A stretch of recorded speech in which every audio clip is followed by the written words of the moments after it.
Praise the lord. ప్రభువైన క్రీస్తు నామమున మీకు అందరికీ కూడా శుభాభివందనములు తెలియజేసుకుంటున్నాను. నేటి మన ధ్యానాంశము ప్రార్థన ద్వారా శక్తి. ఇవి బలమును కనపరచు దినములు. దేశములన్నీ తమ బలాలను చూపించుచున్నవి. ఇతర దేశములను మృంగుటకు మిలిటరీ బలమును పెంచుకొనుచున్నవి.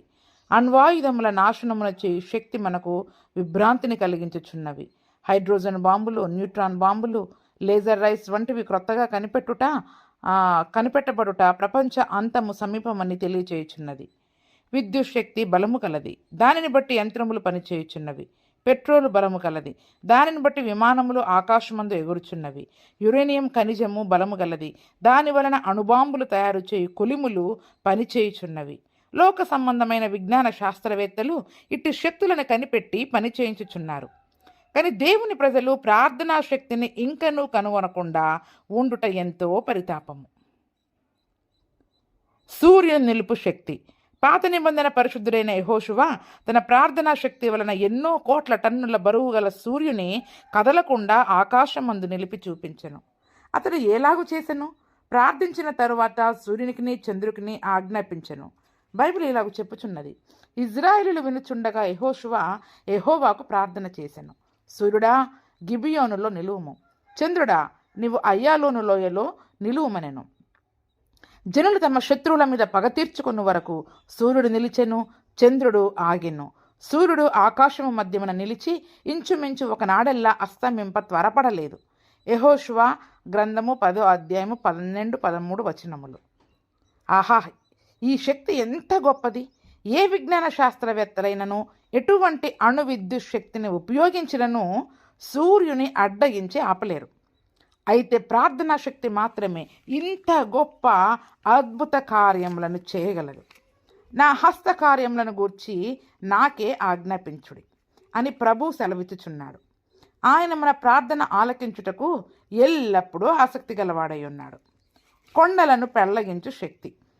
ఎవడైనా ఈ కొండను చూచి నువ్వు ఎత్తబడి సముద్రంలో పడవేయబడుమని చెప్పి తన మనస్సులో సందేహింపక తాను చెప్పినది జరుగునని నమ్మిన ఎడలా వాడు చెప్పినది జరుగునని నీతో నిశ్చయముగా చెప్పుచున్నాను. అందుచేత ప్రార్థన చేయనప్పుడు మీరు అడుగుచున్న వాటి నెలను పొంది ఉన్నామని నమ్ముడి, అప్పుడు అవి మీకు కలుగునని మీతో చెప్పుచున్నాను. మార్కు సువార్త 11వ అధ్యాయము 23, 24 వచనములు. కొండలను పెళ్లగించు శక్తి విశ్వాస సహితమైన ప్రార్థనకున్నది. నేడు నీ జీవితంలో పెళ్లగించవలసిన కొండ ఏమిటి? పడగొట్టవలసిన ఎరుకో ఏమిటి? ప్రార్థనా శక్తి ద్వారా సమస్తము సాధ్యమని మరువవద్దు. ఒక సహోదరుడికి ఆశ్రమం కట్టుకొనుటకు ప్రభుత్వం వారు ఇసుక దిబ్బలతో కూడిన కొండ ప్రాంతాన్ని ఇచ్చిరి. బండలతో నిండిన ఆ స్థలమును ఏం చేయాలి, ఎలాగో కట్టాలని ఆమెకి అర్థం కాలేదు. ప్రార్థనా శక్తిని ఆమె గ్రహించి ఉండను కనుక మార్కు సువార్త 11వ అధ్యాయము 23, 24 వచనములను ఆధారము చేసుకుని, ప్రభువా, ఈ కొండ ఎత్తబడి సముద్రములో పడద్రోయబడాలని ఆసక్తిగా ప్రార్థించాను. కొన్ని దినముల తర్వాత ఇంజనీరు ఒకరు ఆమెను కలుసుకొనుటకు వచ్చెను.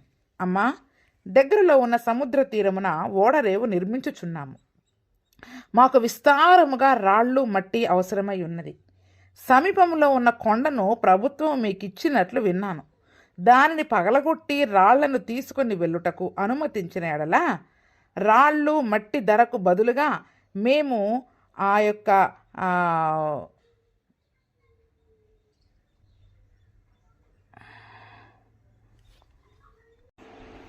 ఆ ధరకి బదులుగా మేము మీకు కొంత డబ్బును ఇస్తాము అని వారు చెప్పారు.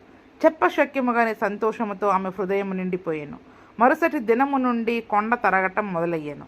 ఎందుకనగా బాంబులతో బండలను పగలగొట్టసాగిరి.